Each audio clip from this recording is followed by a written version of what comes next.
My husband, Kevin, 33, male, and his ex, Alice, 32, female, got married 8 years ago. And within 4 years of their marriage, they got divorced. It was a terrible one. It was dragged out for a really long time because she had unreasonable, crazy demands in terms of alimony, and he was not ready to fulfill them for obvious reasons. I won't get into the details, but the divorce mainly happened because Kevin was too much of a workaholic. Since just a couple of years into their marriage, he had realized that they were quite incompatible. And Alice was too suspicious of him all the time. She was just really insecure and accused him of cheating baselessly all the time. So the divorce was quite ugly, and after it was all finalized, they never saw each other again. They hadn't kept in touch, and he had no idea what was going on in her life until last week. She just showed up at our house out of the blue. She told us that she had convinced one of their common friends from college to give her his address because there was no other way that she could contact him. And this was something that she had to talk to him about in person. I was the one who had opened the door to her, and I knew who she was, so I was a little surprised. But she didn't seem surprised to see me at all. She just told me that she was really sorry to pop up like this, but she just had to talk to me and my husband about something very urgent and important. So I let her in and I called Kevin to the room. In the beginning, he seemed very unhappy to see Alice, but then, as soon as he was seated, she wasted no time and just told us that she had been recently diagnosed with motor neuron disease, MND, and she probably didn't have a long time to live. That shocked us all because whatever we were expecting, it was not that. And the way that she just got right to the chase was kind of off-putting as well. But I had a lot of sympathy for her, and so did Kevin. And we immediately started trying to comfort her. I could see that he was very distressed about this whole thing and was probably on the verge of tears, but Alice wasn't done talking. She told us that she didn't need us to comfort her since we had actually come here to ask us to honor her last wish. Kevin told her that he was ready to do whatever she asked of him, and even I was quite empathetic towards her because she was pretty young, and knowing that she was not going to live for long, it couldn't have been easy. So I figured that she probably had some reasonable last wish that we could actually fulfill. But unfortunately, that's not what happened. She actually went on to tell us that she had come to Kevin more specifically, because she really wanted to become a mother. She had been looking into IVF and anonymous honors for the past couple of months, but then after her diagnosis, she had changed her mind. She now wanted Kevin to donate, and she would carry the pregnancy to term. And after the baby was born, they could have shared custody until she passed away. Then I would step into the mother's shoes and the baby would be raised by me and Kevin. As soon as she suggested that, I was dumbstruck because I really thought it had to be a joke. This was a crazy, insane demand to make from your ex-husband who you haven't spoken to in years, and his wife. I thought that Kevin was going to react the same way, but to my horror, he didn't. He went quiet for a couple of minutes, and then he told Alice that he would think about it and let her know because this is a huge decision to make and he needs to talk to me about it as well. So it's not something that he can decide on his own. Alice nodded and got up, they hugged, and then she left. After she went away, I thought that now Kevin was finally going to turn around and tell me that this was insane and there was no way that we were going to agree to this. I thought that he was going to tell me that he had just told Alice that he would think about it so that he wouldn't end up breaking her heart and disappointing her, but he didn't do any such thing. He went back into his room, and since he wasn't saying anything, I had to ask him if he was actually considering agreeing to this sort of thing, and he actually said yes. He told me that it didn't seem that unreasonable, and besides, it was her last wish, so it was only polite that we at least try to fulfill it. I started freaking out immediately because there was no way that I could let this happen, especially given the nature of the disease. I knew that this was something that could be passed on genetically, so I didn't want that for a baby that hypothetically I would have to raise in the future. And that was actually the least of my concerns. There were more practical things that I was worried about that came before that as well. I tried to tell Kevin that agreeing to this arrangement would be a huge mistake. But he told me that he needed some time to think about it because him and Alice had a long history together. And he couldn't just discard all of that, especially now that she was in this condition.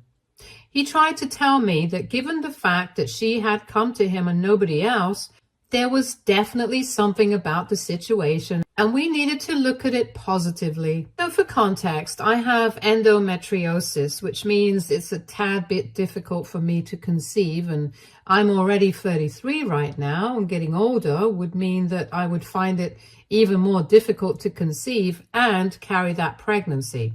Kevin and I have been together for the past 3 years, married for 1, and we had been trying to get pregnant for the past couple of months, but then we decided to give it a rest because it was not working and we thought that we could try again later.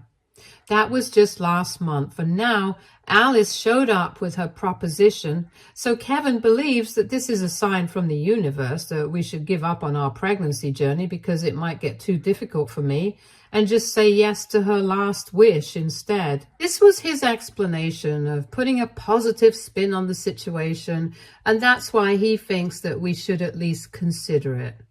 Never mind the fact that she's dealing with a terminal illness herself. Besides, there were a lot of other considerations to think about as well, and I felt like Kevin, just because he was upset about the whole situation, was becoming a little too idealistic in his way of thinking.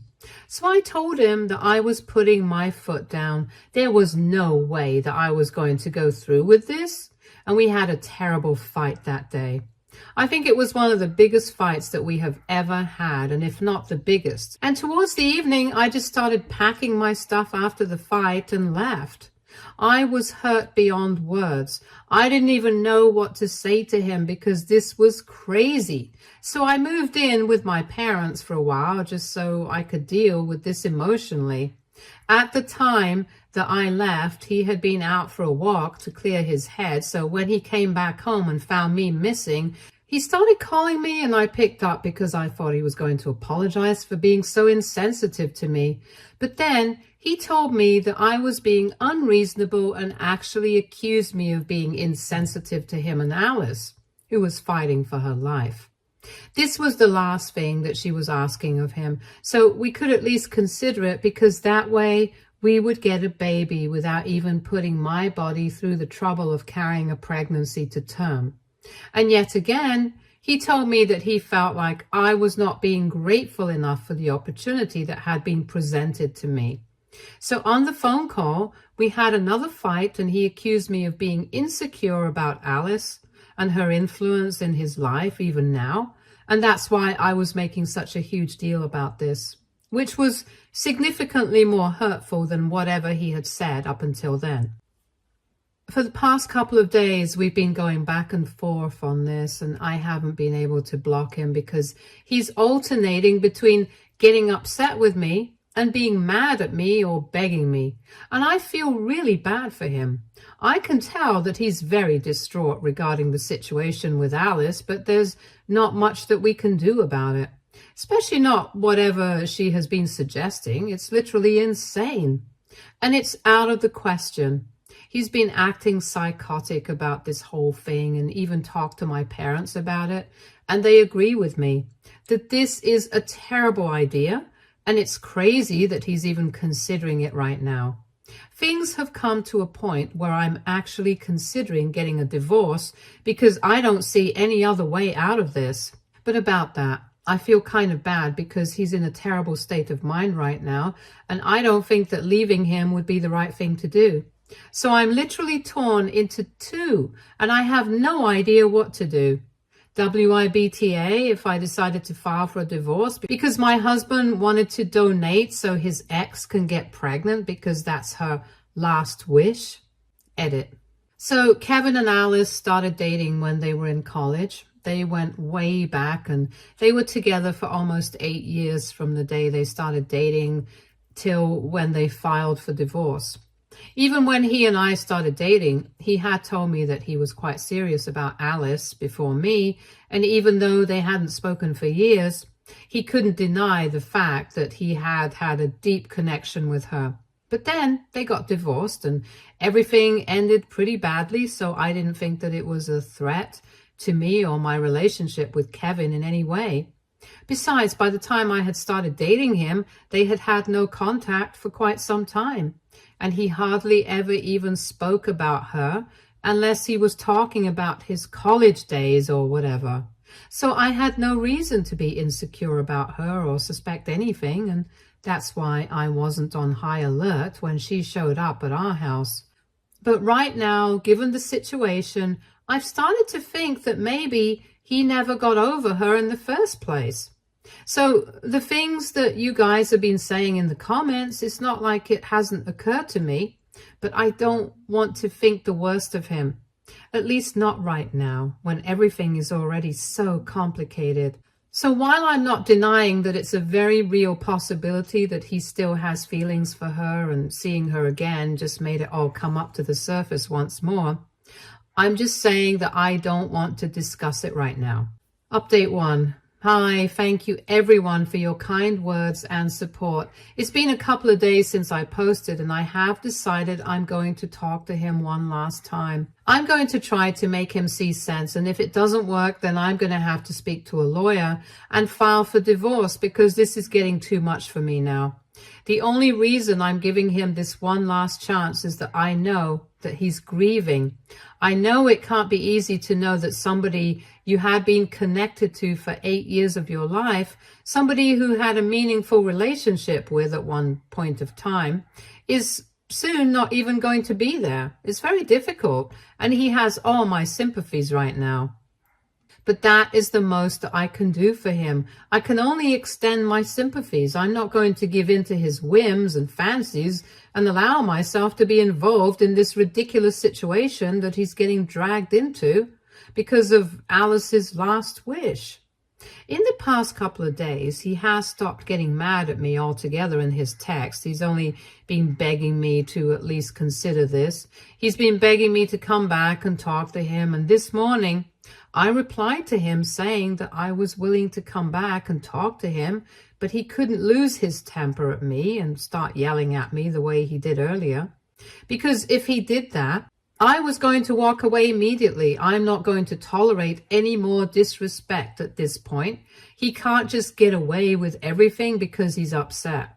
This situation has been very upsetting for me as well, but I'm not behaving the same way that he is. Even on the first day when I tried to argue with him, I tried to maintain my calm and deal with the situation with dignity.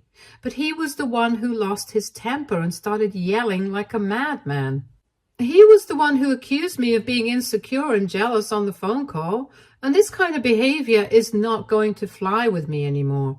I made that very clear, and he apologized for his behavior and told me that he was not thinking straight, but he would still try his very best to keep his temper under control and not let his emotions carry him away. So at least that's a relief, and we have decided that we are going to meet at home tomorrow. Frankly speaking, I have no idea what to expect right now, because up until recently, I used to think that Kevin was a reasonable, sensible man. But seeing this side of him has made me realize that maybe I was not completely right about him. That maybe grief makes people act in ways that you never expected them to. So in all honesty, I have no idea what to expect out of tomorrow. Maybe things will work out, maybe they won't.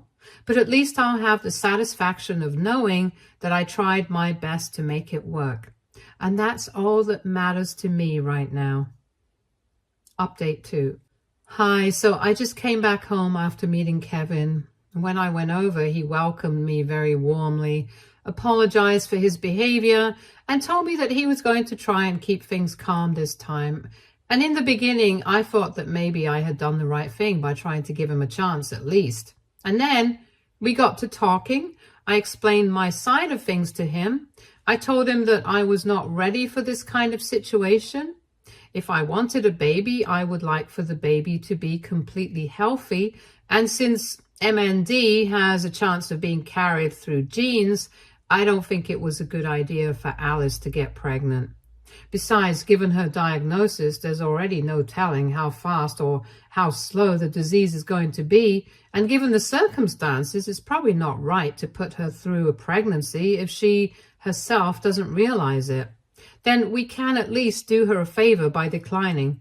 And on top of that, even if we decide to humor her, even if she got pregnant, had the baby and stuff, having shared custody would be a whole other conversation. And who knows, maybe they would end up fighting again like they did the first time, and that wouldn't be good for the baby. Also, it would be a special kind of cruel for Alice to give birth to the baby, to be actively involved in the baby's life, and then leave, because with this disease, we don't know when she's going to be taken away from everyone.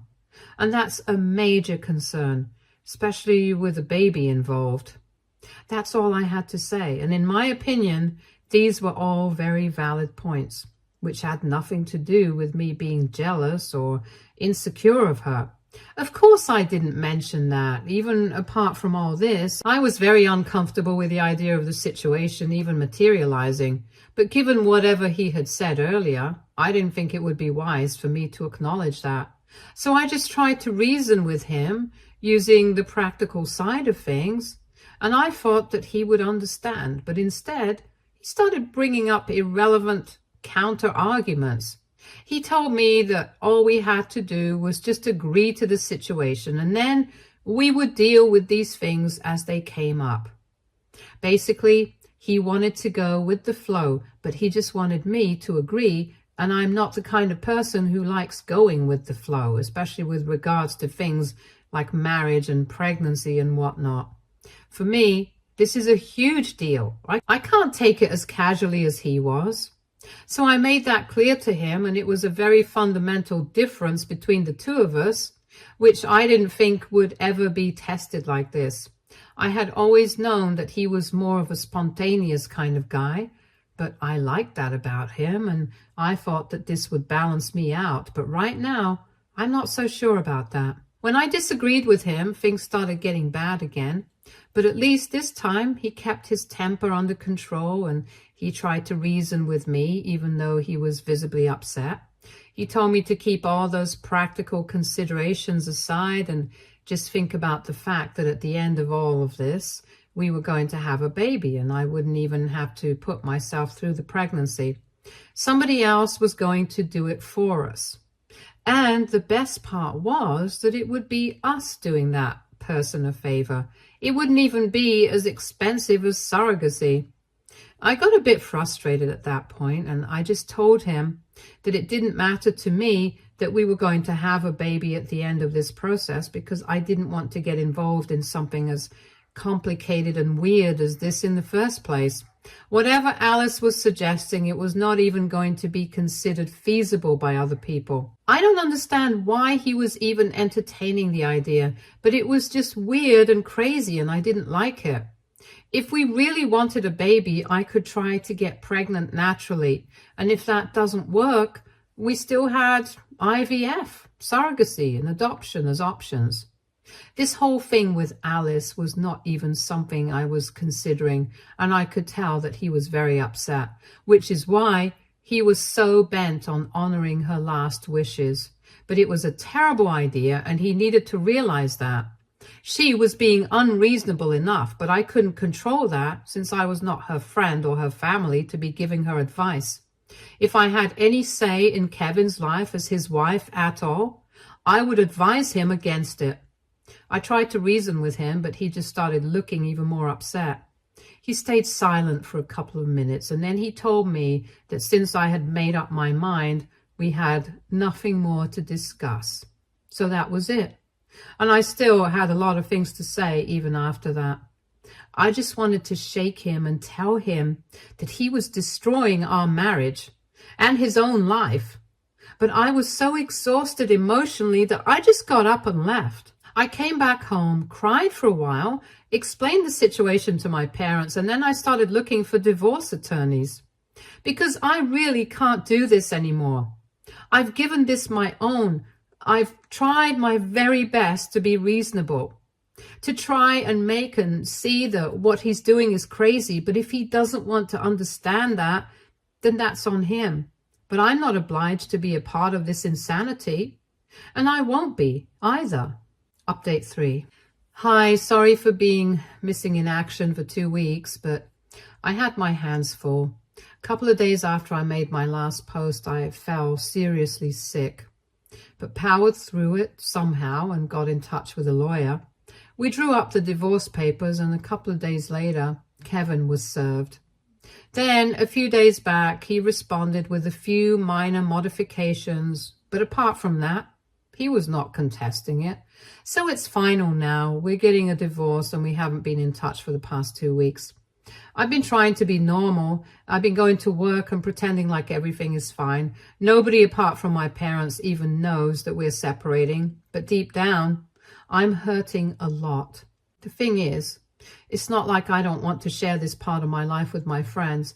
I want to tell people about how I feel so I can get it off my chest. But then this is so personal and so strange that I don't even know how to go about it. It feels embarrassing to even think about it, and even by reading the comments, I've realized that this is a crazy situation to be in. Kevin is being ridiculous, and the fact that he's ready to sacrifice our marriage over something like this, I really don't know what to think about it. I haven't spoken to my in-laws, but I'm guessing that they know, because a couple of days ago, I noticed that they had removed me from all their social media accounts. It was a bit shocking because they always seemed to love me. They would refer to me as the daughter that they never had and stuff like that.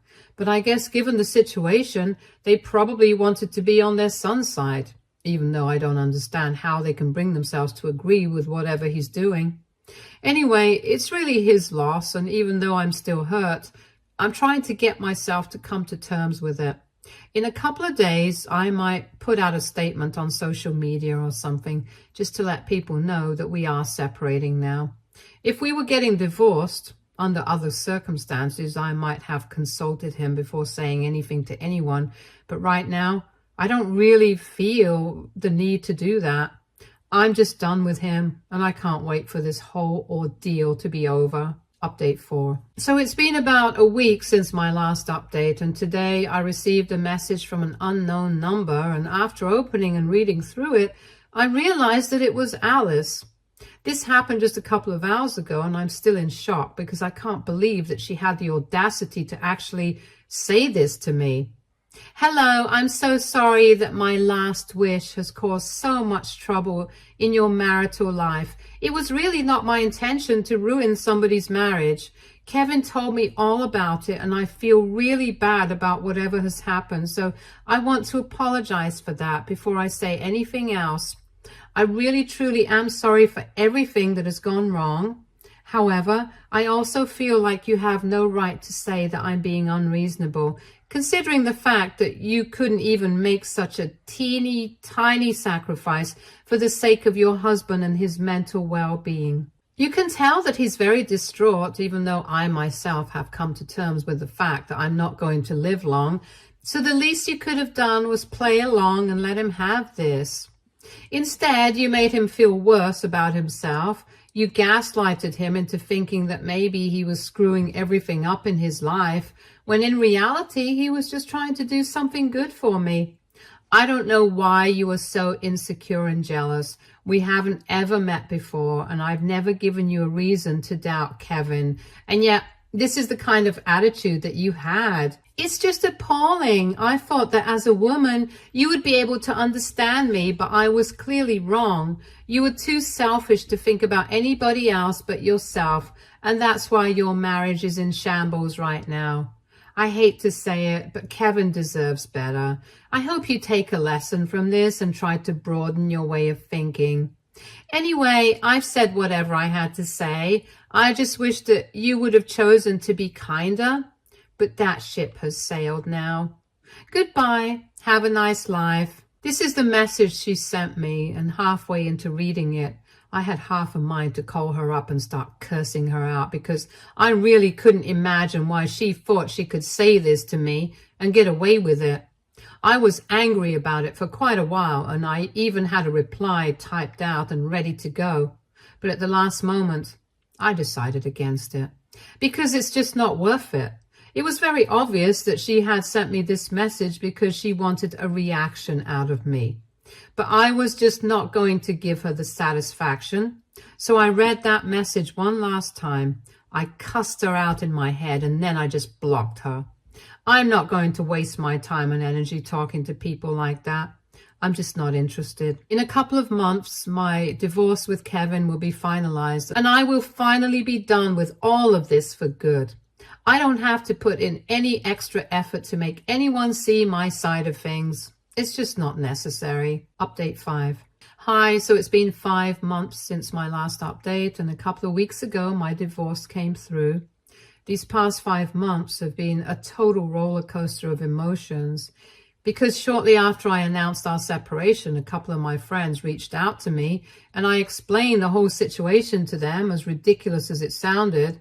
They were completely on my side, and even a few mutual friends decided to stop speaking to Kevin altogether because of his behavior, but that did not affect him at all, because as far as I know, he still went on to donate, or maybe they conceived naturally, but whatever it was.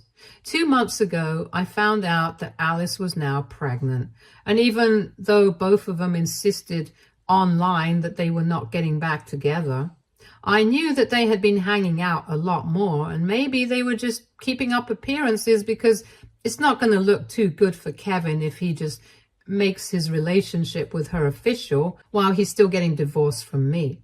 I can't lie, I was really hurt. But then there was not much that I could do about the situation anymore, so now I'm just focusing completely on myself.